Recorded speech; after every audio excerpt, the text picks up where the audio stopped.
In this AlignMix video, you will learn how to use the AlignMix options. To access the options, click on File, and then click on Application Options. From here, we can customize how the software is displayed on your screen. You can customize the color scheme of the software itself and the accents. You can then change the land color of the land that's displayed on the screen, and also what color you would like the sea to be displayed. Some of our users set both of these to white so that you can't see the surrounding areas around the country you are working on. You can also change the resolution that's being displayed on your screen. If you have a super high resolution monitor, then you can increase the DPI here, clicking up and down or typing in it manually. If you are using an older out-of-date computer, make sure to select the low resource mode. That'll enable the software to run a little bit more smoothly and faster on older machines. If you're using a modern computer with a lot of RAM and a multi-core processor, make sure to select multi-core render. It'll actually enable the software to work faster because it'll utilize the multi-cores on your computer. Let's move on to geography. Click on geography here, and here we can change the default settings for your AlignMix software.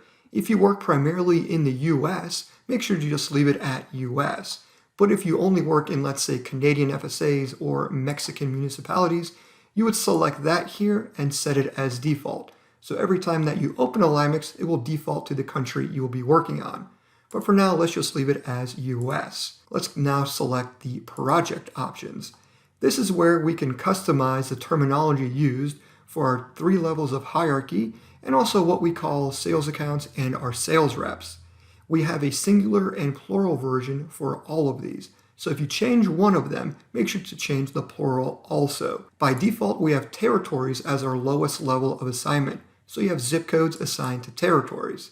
Then we have territories assigned to districts as our 2nd level assignment, and then districts assigned to regions, which is our 3rd level of assignment. If you customize these 2 levels of assignment, make sure to also customize the managers that are assigned to districts and regions. Here we can also change what your sales reps are calling on, whether they're clients, accounts, or whatever else you use as that term. And if you don't have sales reps, but maybe you have associates or anything else, this is where you would change that singular and plural form. And now moving on to our tools, here we can customize the sensitivity of the scroll wheel on your mouse. By default, it's set here to less sensitive, so that every time you move forward or back, it moves by 1 zoom level. If you make it more sensitive by moving it over here to the right, it'll jump a few zoom levels anytime you use a scroll wheel up or down by 1. And there you go. You've just learned how to customize the AlignMix options.